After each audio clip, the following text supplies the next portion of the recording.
The city was alive that night, cars honking, neon lights flickering, and people hurrying past one another with eyes glued to their phones. But beneath the shining skyline, down a quiet side street littered with old posters and forgotten dreams, sat Clara, a homeless woman wrapped in a worn-out gray blanket. She had been there for weeks. Her only companions were a torn notebook, a stray kitten that sometimes visited, and the chill of the autumn wind. Clara had once dreamed of a different life, a small bakery, laughter filling the air, and a home that smelled of cinnamon rolls and love. But dreams had a way of collapsing when life turned cruel. After losing her husband to illness and her job to corporate downsizing, she'd spiraled, rent unpaid, savings gone, and before she knew it, she was on the street, invisible to the world that once applauded her ambition. That night, as she sipped from a paper cup of leftover coffee she'd found half full in the trash, she noticed a little boy across the street, maybe 5 years old, holding a red balloon. He stood near the gate of a tall apartment building, waiting. His innocent face looked anxious, his eyes darting toward the building doors every few seconds. "Mommy," she heard him whisper, clutching the balloon string tighter. Clara's heart softened. "Poor thing," she murmured. The world ignored the small and the broken, she knew that too well. Then, it happened. A loud explosion erupted from inside the building, followed by screaming. The next second, flames burst through the windows, lighting up the night sky. The boy dropped his balloon, frozen in terror. People started shouting, cars stopped, alarms blared. But in the chaos, no one noticed the child. "Mommy," he screamed, tears streaming down his face.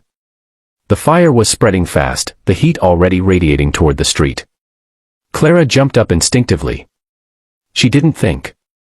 Her body moved before her mind could catch up. She sprinted toward the building entrance, pushing through the smoke. "Kid! Where's your mom?" she yelled, coughing, but the boy had already run inside. "No," she cried, diving after him. Inside, the air was thick with smoke. Every breath burned her throat. Flames danced along the walls, devouring everything in their path. Clara could barely see, her eyes watering, but then she spotted the little figure crying near the stairwell, calling out for his mother. She rushed to him, covering his face with her coat. "Don't be scared, sweetheart, I've got you," she whispered, her voice trembling. The ceiling above cracked. A flaming beam crashed nearby, missing them by inches. Clara held the boy tighter and began crawling through the hallway, searching for an exit. Every muscle screamed in pain. Her vision blurred. But she refused to stop. The front door was blocked by debris. She turned toward a broken window. Without thinking twice, she wrapped the boy in her coat and kicked out the glass, ignoring the shards that tore through. Her skin. She jumped, clutching the child close to her chest as they fell onto a patch of grass outside. People screamed. Firefighters rushed forward. Clara rolled over, coughing violently, smoke pouring from her lungs. The boy was crying but alive. She cradled his face. "You're safe now. You're okay," she gasped. Paramedics arrived within seconds, taking the boy. Clara sat on the pavement, her hands bleeding, her clothes burned. She watched as they treated him, relief washing over her in waves. She didn't even notice when she started crying. Then, someone shouted, "Where's his father? Get the father." Minutes later, a black luxury car screeched to a halt. A tall man in an expensive suit jumped out, panic etched across his face. He ran past the firefighters, past the police tape, and dropped to his knees beside the child. "Ethan," he cried, his voice breaking. The boy's eyes fluttered open. "Daddy," he whispered weakly. The man, Alexander Grant, one of the city's most powerful CEOs, pulled his son into his arms, tears streaming down his face. "Oh my God, thank you," he sobbed. A paramedic spoke softly. "Sir, your boy's alive because of her." He pointed toward Clara, sitting a few feet away, trembling, her face smeared with ash. Alexander turned, and for a moment, their eyes met. His expensive world collided with hers, a woman in torn clothes, barefoot, bleeding, but with eyes that shone with something pure and powerful, compassion. He stood and walked toward her, his heart pounding. You saved my son," he said, kneeling beside her. "Why would you risk your life?" Clara shook her head weakly. "Because no one else did," she whispered. For a long moment, he couldn't speak. He wanted to offer her money, a home, anything, but before he could say another word, Clara fainted. The exhaustion, the burns, the smoke, it all hit her at once.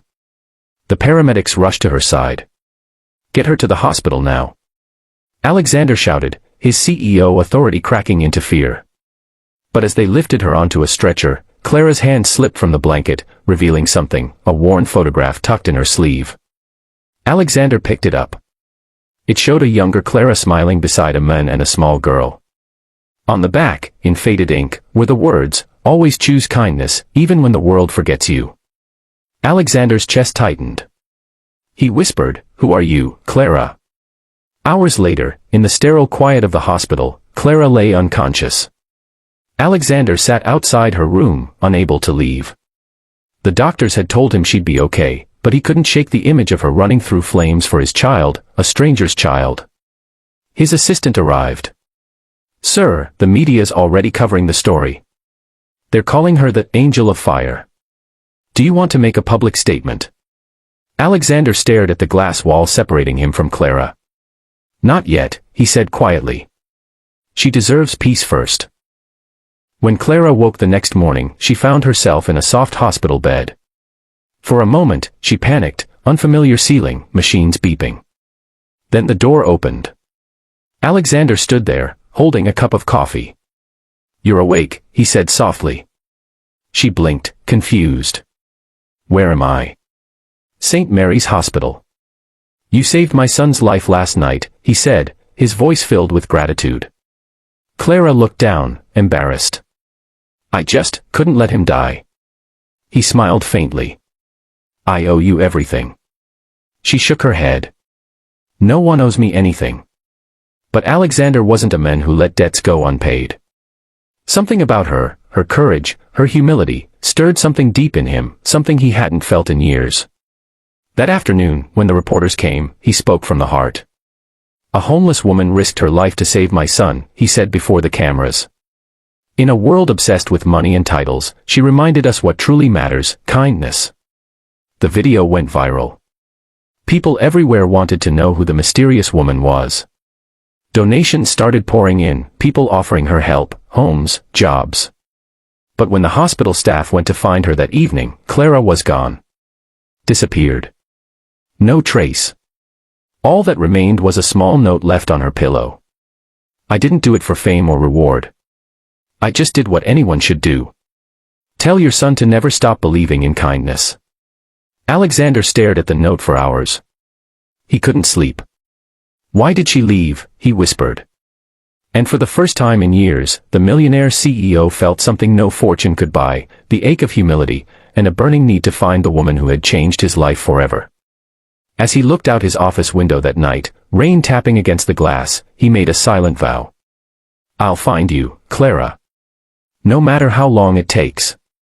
If this story touched your heart, don't forget to subscribe to our channel. Your support helps us share more powerful stories of love, faith, and kindness.